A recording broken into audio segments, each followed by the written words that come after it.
આજના દિવસે એક પ્રસંગ તમારી સાથે શેર કરવો છે। ગુજ્જુ ફન ફેક્ટરી તમારા માટે લાવ્યા છે દીકરો અને દીકરીની વાર્તા। સાહેબ, દીકરો 8 વર્ષનો થાય ત્યારે તેના પપ્પાને કહે, પપ્પા મારે રિમોટ વાળી કાર જોઈએ છે। પપ્પા, ઈચ્છા પૂરી। 11 વર્ષ, દીકરો કહે, પપ્પા મને 200 રૂપિયા વાળી પાર્કરની પેન જોઈએ છે। પપ્પા કહે, ઈચ્છા પૂરી। 17 વર્ષનો થાય સાહેબ, પપ્પા મને સ્પોર્ટ્સ બાઇક જોઈએ છે। ઈચ્છા પૂરી। 21 વર્ષનો થાય, પપ્પા મને તમારી પ્રોપર્ટીમાં મારો ભાગ જોઈએ છે। ઈચ્છા પૂરી। 35 વર્ષનો થાય સાહેબ, પપ્પાને કહે, પપ્પા મને તમે આ ઘરમાં નથી જોઈતા। પપ્પા, ઈચ્છા પૂરી। ત્યારે દીકરી શું કરે સાહેબ? 8 વર્ષની દીકરી, પપ્પા તમે મારી સાથે થોડો સમય વિતાવો ને। પપ્પા, બેટા સમય નથી।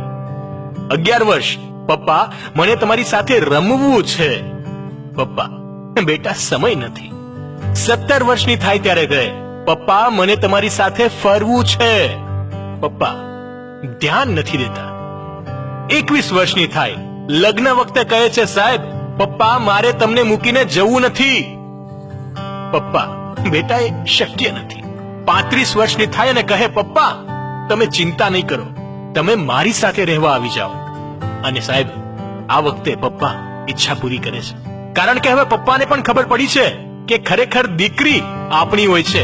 ભાગ્યશાળી એ છે જેના ઘરે દીકરી છે। અરે ભગવાન પણ ભાગ્યશાળીને જ દીકરી આપે છે। દીકરી એ તો ભગવાને બનાવેલી સુંદર ભેટ છે। જો ગુજ્જુ ફન ફેક્ટરીની આ વાત માનતા હો તો તમામ લોકો સુધી શેર કરજો।